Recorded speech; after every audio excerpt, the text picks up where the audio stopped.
What happens when the man who built a business from scratch walks into one of his own stores at midnight, dressed like any other customer, and hears his own manager complaining about being underpaid? Avery Grant hadn't visited Store 8 since it opened nearly 2 years ago. It was one of 9 dessert shops he'd built, starting with a food truck and growing into a small chain scattered across 3 states. He'd never met most of the night staff, and that worked in his favor tonight. He stepped out of his rented sedan, pulled the hoodie over his cap, and checked his reflection in the rearview mirror. Trimmed beard, glasses, hoodie, worn jeans. He looked nothing like the suit-wearing CEO from the website photos or corporate videos. And he'd made sure his name wouldn't ring any bells. No one at Store 8 had met him in person. It was a little after midnight when he stepped inside. The place had a cozy, late-night vibe, dim lights, music low, 3 people behind the counter, and one tired-looking couple finishing a sundae at the corner booth. "Hey there," said a young woman behind the counter. Her name tag read Sierra. She gave him a small smile. "Kitchen's open till 2. What can I get you?" "Banana split," Avery said. "Extra cherries." "Sure thing." He sat at the bar-style counter, facing the window, watching the street. A few minutes passed. Behind him, he heard soft footsteps and some laughter. The manager walked out of the back office. Tall guy, maybe mid-30s. Hair slicked back, phone in hand. His name tag read Derek. He didn't notice Avery. Derek leaned toward Sierra and the guy working next her, Jonas, a quiet-looking kid barely in his 20s. "Guess how much I make for running this dump," Derek muttered, pulling a stool close to the counter. "Derek," Sierra whispered, glancing toward Avery. "He's just a customer," Derek said, waving it off. "You'd think I'm pulling in 6 figures, right? I run this place 7 days a week. Nights. Weekends." Jonas didn't say anything. "Try 52 grand, Derek scoffed. "For what?" "Babysitting teenagers and scrubbing chocolate sauce off the bathroom walls. And corporate acts like we're lucky." Avery kept his eyes on the window, but his heart sank. He'd had no idea Derek felt that way. The store had been profitable, and he thought the pay was fair. Maybe not amazing, but decent for the role. Still. 52? Sierra spoke up. "I mean, I get it, but that's not something to say in front of customers." Derek shrugged. "It's not like he cares. He's probably high." Avery turned slightly. "Actually, I'm just tired." Derek blinked. "Oh, sorry, man. Didn't mean anything." "No worries," Avery said, keeping his tone flat. Sierra handed over the banana split with a polite smile. "On the house," she said quietly. "Sorry about that." Avery shook his head. "Nah, I'll pay." He slid a 20 across the counter, took his dessert, and moved to a booth in the back. From there, he had a clear view of the register and the team. He watched Sierra help a delivery driver double-check an order, walking him through the toppings. She was patient, even when the guy asked her to remake a shake. Jonas cleaned the counters without being asked. Derek sat back down, scrolling on his phone. 15 minutes passed. A homeless man came in, thin jacket zipped up to his chin. His face was red from the cold. Sierra greeted him first. "Hey," she said gently. "You okay?" "Just need somewhere warm for a minute," the man said. "Don't want no trouble." Sierra walked into the back, came out with a small cup of hot chocolate, and handed it to him. "Here. On the house. Just warm up, all right." The man's eyes filled. "Thank you." Derek didn't say a word. Avery leaned forward. He had questions, big ones. Derek's complaints weren't just about pay. There was bitterness in his voice, like someone who felt forgotten. But what really struck Avery was Sierra. She jumped in without hesitation, twice now. First with him, then with the man. He ate the last spoonful of his banana split and stood up. "Thanks," he said, nodding at Sierra. She smiled again. "Have a good night." Avery walked out into the cold, his mind racing. He'd planned to visit 3 stores on this trip, just as a quiet customer. But this changed things. He needed to come back. See more. Listen more. And next time, he wouldn't just be ordering dessert. 2 nights later, Avery walked through the doors of Store 3 in Cedar Ridge, a smaller location tucked between a 24-hour gym and a laundromat. This time, he wore a faded backpack and ordered a single cookie dough scoop in a paper cup. The place looked fine on the surface: clean lobby, modest foot traffic, soft jazz humming from the ceiling speakers, but something felt off. He settled into a corner booth with a clear view of the counter. The young man who'd served him, name tag read Luis, moved quickly, wiping surfaces and restocking cups between customers. He didn't speak much, but he worked with a kind of quiet urgency. Avery counted 2 others on shift. A tall woman in her 40s named Trina, who seemed calm and efficient, and a teenage girl, Maya, who looked like she'd rather be anywhere else. She leaned against the wall near the milkshake machine, scrolling through her phone. At one point, Luis asked her to refill the whipped cream station. "It's not even low," Maya muttered without looking up. Luis didn't argue. He just did it himself. Avery watched this play out twice more. When a mother and her young son came in, Maya stayed planted near the back cooler, while Luis handled both their order and the register. Trina was in the office, likely handling paperwork, but even when she returned, she didn't say anything to Maya. After 20 minutes, Avery stood and dumped his cup in the trash. Outside, he made a quick voice memo to himself. Store 3. Maya disengaged. Luis overwhelmed. Trina passive. No abuse, but no leadership either. He headed back to the car and drove to a motel on the edge of town. Nothing fancy, just a place to sleep and think. He laid out the notes from the first 2 visits. Store 8 had a strong frontline team, but a manager who'd checked out. Store 3 had a decent supervisor in Trina, but she wasn't stepping up where it mattered. Avery opened his laptop and checked the internal dashboard. Labor hours at Store 3 were being used properly. On paper, the place was fine, but the reality didn't match. There was no metric for disengagement. The next night, he returned to Store 8 without the hoodie. He walked in through the front, clean-shaven, dark coat, button-down shirt. It was just past 11. Jonas was restocking the topping station. Sierra looked up from the register and did a double take. "Evening," she said cautiously. Avery stepped closer. "Is Derek in?" Sierra hesitated. "He's in the back. Could you let him know Avery Grant's here to speak with him?" Sierra's entire posture shifted. Jonas froze mid-scoop and looked up, wide-eyed. Derek came out a minute later, eyebrows raised. "Mr. Grant." "Let's talk," Avery said evenly. Derek led him into the back office, clearly trying to keep control of his expression. The door shut behind them. "I wasn't expecting, I know," Avery said. "Sit down." Derek obeyed. Avery stayed standing, arms folded. "I was in here 2 nights ago. Hoodie, jeans. Ordered a banana split." Derek blinked. "That was you." "It was. And I heard every word." Derek looked down. I didn't mean it like that. I was venting. You said the company treats you like you're lucky to be here. You said you're underpaid. You said this place is a dump. I shouldn't have. You said it in front of your team. In front of customers. That's not venting, Derek. That's undermining everything we've built. Derek's voice dropped. I've been working 60-hour weeks. I haven't taken a weekend in months. I'm here late, I do inventory, I cover no-shows. And yeah, I'm tired. I don't feel heard. Avery's tone didn't soften. Then you should have called me. You know how to reach HQ. You could have said something. Instead, you chose to vent to your staff and insult the company in front of a customer. I didn't think anyone was listening. That's the problem. Derek looked away.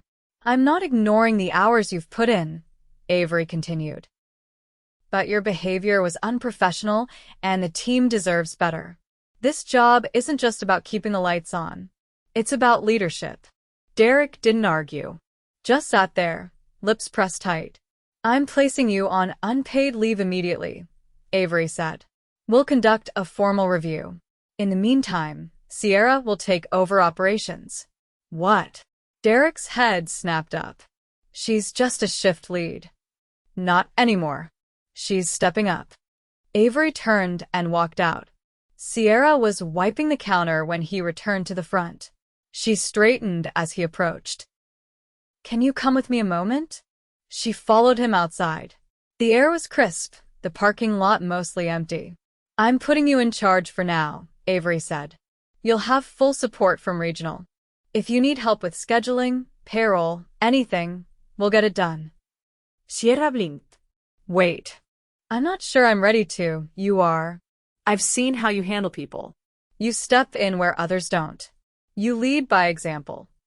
She swallowed hard. You won't be alone in this. But I need someone who actually respects the job. Sierra nodded slowly. Okay, I'll do it. Good.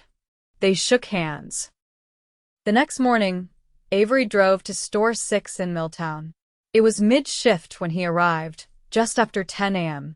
This time, he didn't go in as a customer. He walked through the back door, using his master key, and stepped into the prep area unannounced. Heads turned. A tall, broad-shouldered man at the sink looked up from a stack of mixing bowls. Can I help you? Avery introduced himself and asked for the manager. That'd be me, the man said. Name's Vincent. They walked into the back office. Avery closed the door behind them. I'm not here to audit you or run a surprise inspection, he said. I'm here to learn. Vincent leaned back in his chair. All right. I want to know what's working and what's not. No filters. Vincent took a breath. We're short 2 people. Been like that for 3 weeks. I've got kids calling out last minute, shifts I'm covering myself. I'm not complaining, I can handle it, but it's tight. Why haven't we filled the openings? I flagged it with regional. Got told to hold off until next quarter. Something about labor budgets. Avery frowned. No one told me that. Vincent raised an eyebrow. Then that's a bigger problem. Yeah. It is. They talked for 40 more minutes. Vincent wasn't bitter, just blunt. He knew his store inside out and took pride in keeping it running, but it was clear he was getting burned out. Avery left with a list of action items and a promise to follow up. On the drive back to the motel, he pulled over and dictated another voice memo. Store 8 Derek suspended. Sierra promoted. Store 3 monitor Maya. Coach Trina. Store 6 staffing constraints. Regional communication breakdown. He leaned back in his seat, staring at the dashboard. The numbers had looked clean on his quarterly reports. Profits were stable. Labor costs in line. But beneath the surface, there were fractures. He'd built this company on the idea that kindness and profit didn't have to be opposites. But somewhere along the way, that idea had been buried under spreadsheets and distance. He was done reading reports. It was time to fix what he couldn't see from behind a desk. The next morning, Avery met with his regional director, Lila Moreno, at a quiet cafe near the highway. They sat outside, away from the morning rush, a clipboard between them, and 2 cups of black coffee growing cold. Store 6 still hasn't filled those 2 openings, Avery said, flipping through his handwritten notes. Vincent flagged it weeks ago. You told him to hold off. Lila adjusted the sleeves of her blazer. I was told to keep labor hours flat this quarter. That came from finance. Who told finance that was the right call? She didn't answer right away. I'm asking because now I've got a manager covering prep, cleaning, and front of house while we lose sales during peak hours. Vincent's exhausted. I'll reopen the requisitions, she said. But we're going to be over budget. Then we're over budget. We're not going to burn out talent just to make a quarterly target. He slid the clipboard aside. I need you to start visiting stores weekly. Unannounced. No heads up, no schedule smoothing. Just show up. Talk to the team. Lila nodded slowly. Okay. And if anyone's been told not to escalate to me, I want to know who gave the instruction. I haven't heard anything like that. Find out anyway. We've got cracks forming from the middle. I need you watching for pressure points. That afternoon, Avery returned to Store 3. He waited until the evening cruise started before stepping inside. There were only 4 customers seated, and the air smelled faintly of burnt sugar. Luis was behind the counter again, focused as ever. Trina stood near the prep sink, reviewing a checklist. Maya leaned against the back wall, arms crossed, staring out the front window. Avery stepped quietly behind the counter and approached Trina. "Can we talk in the office?" he asked. Trina looked startled. "Of course." Once inside, she closed the door behind them. "Do you know who I am?" Avery asked. She studied him for a moment. "You're the founder." "That's right. I watched your shift 2 nights ago. I saw you running the place, and I saw Maya ignore 3 direct requests from Luis." Trina's face tightened. "She's young. Still learning. She's been here 6 months. Trina hesitated. "We've been short-staffed. It's been easier to let her coast than risk losing someone else. Coasting isn't an option. Not at someone else's expense. Luis has been carrying her weight." "I know." Avery waited a beat. "Why haven't you corrected her?" "I've tried." She shuts down. Gets defensive. "I figured she'd grow out of it." "That's not leadership." Trina didn't speak. "You're not being asked to run a daycare. If someone's hurting the team, you act. That's part of your job." Trina straightened. "Understood. We're giving her 1 more shift. If I see the same behavior, she's done."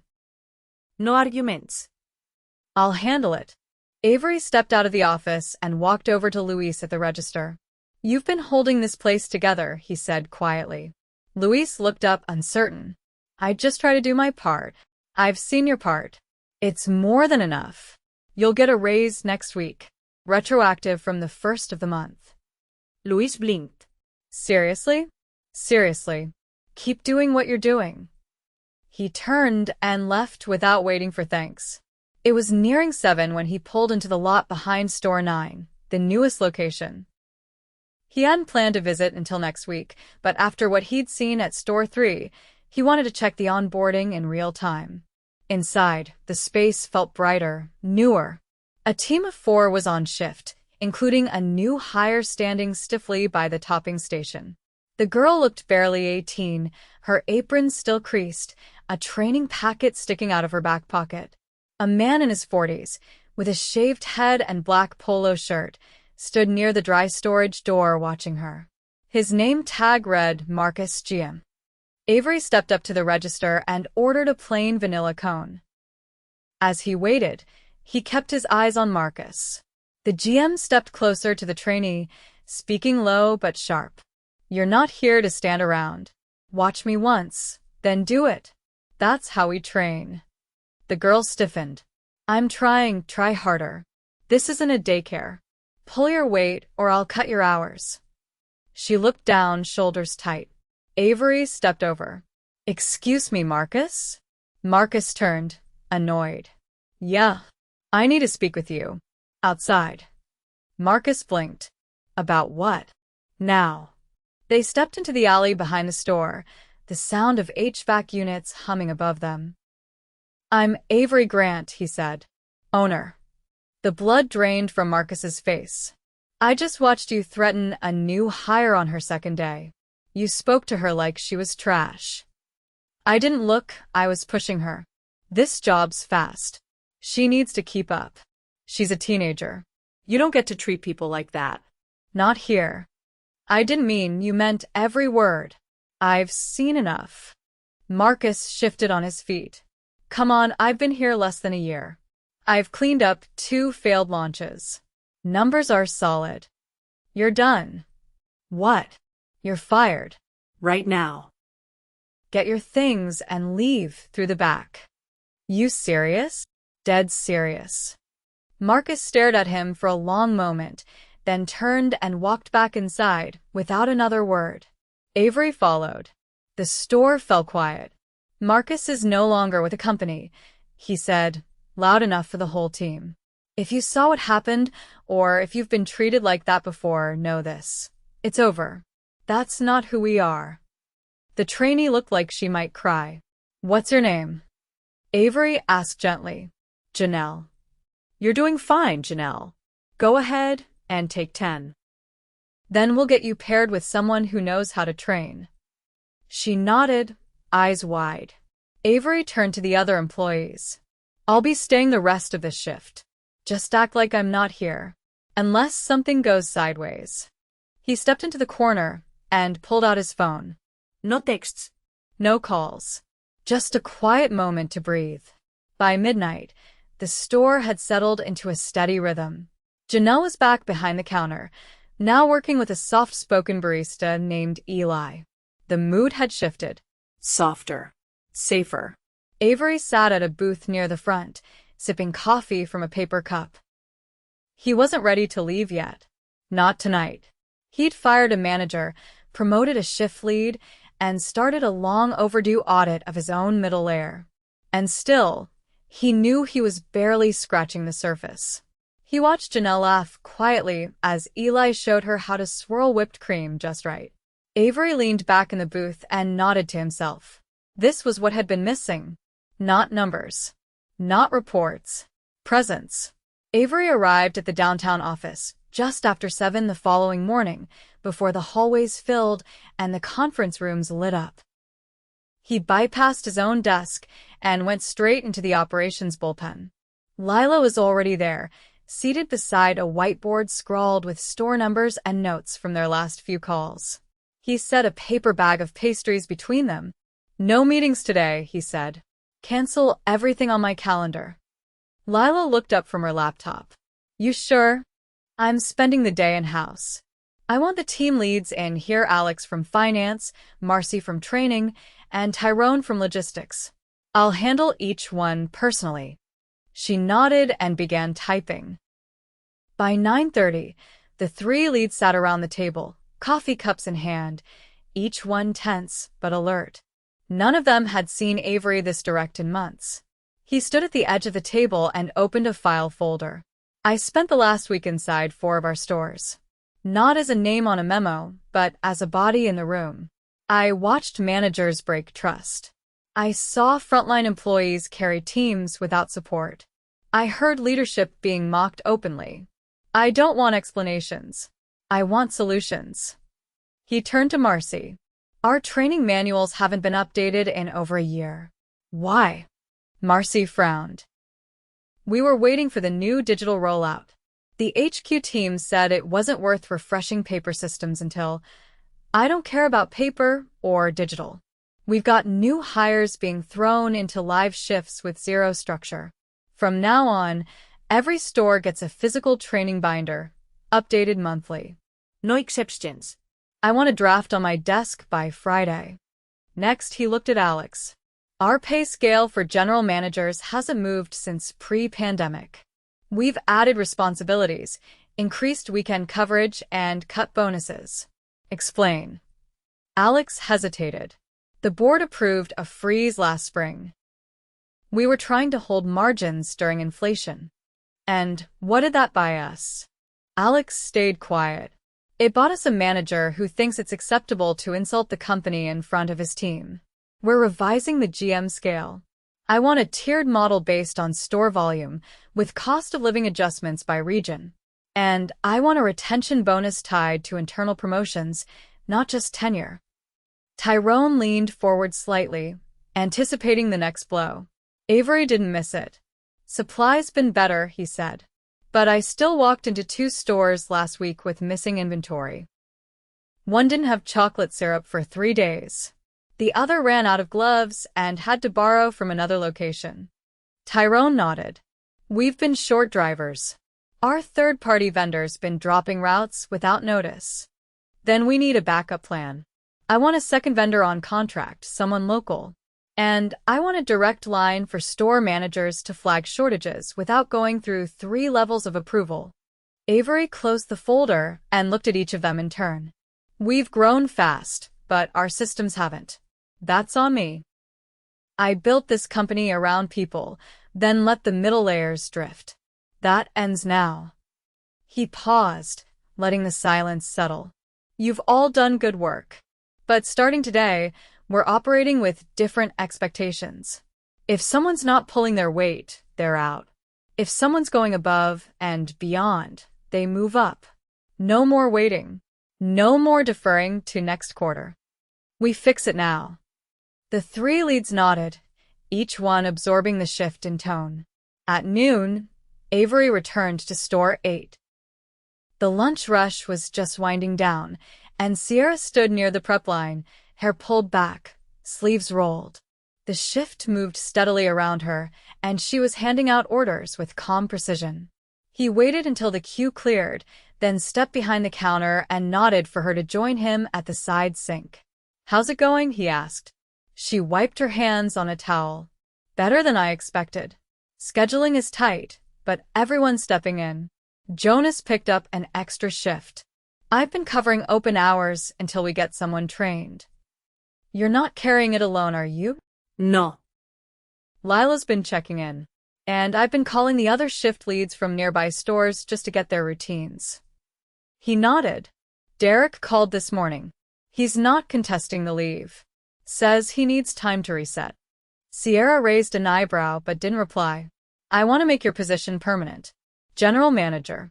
Full benefits. Salary bump starts next pay cycle." She looked stunned. "I haven't even finished a week in charge.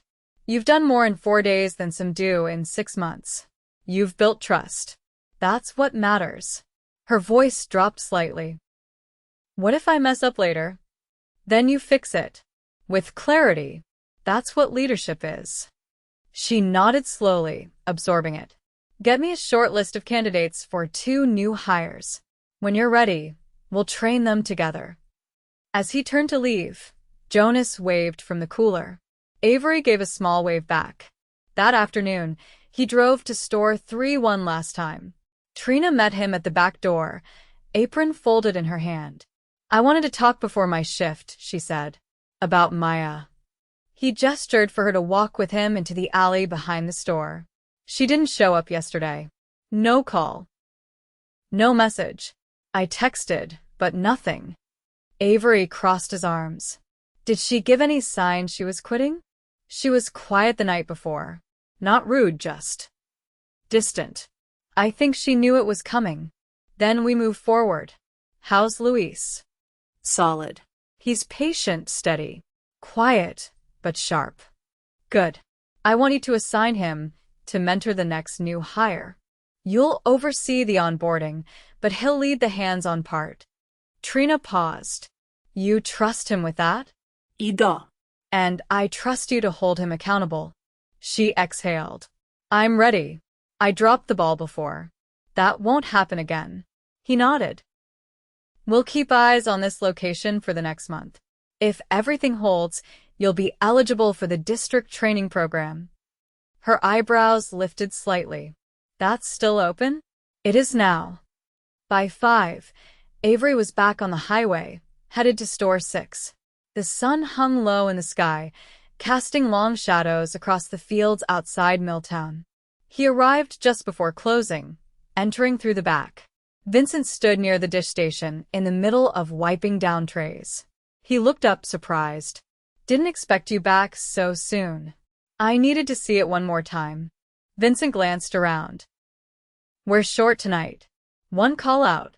But we're managing. I approved the new hires this morning. Lila will walk you through the onboarding timeline." Vincent gave a slow nod. "Appreciate that. You've held this place together without shortcuts. That doesn't go unnoticed. I'm not the only one. These kids, they show up. They care. They just need consistency. You'll get it."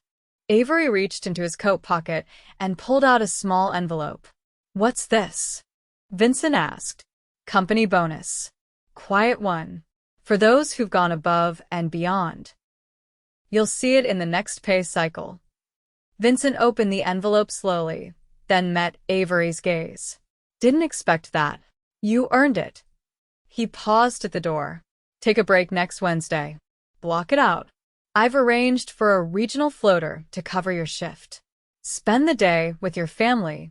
Vincent laughed quietly. I'll have to remember what that's like. Start with breakfast. The rest will come back. As Avery walked outside into the cooling evening air, he let the door shut behind him with a soft click. The parking lot was near empty. The sign above the store glowed warm against the sky. He stood there for a moment, hands in his coat pockets, listening to the distant sound of laughter inside. No reports. No dashboards. Just people doing their best. He turned toward his car and started the engine. There was more to fix, more to learn. But for the first time in a long while, the foundation felt solid beneath his feet.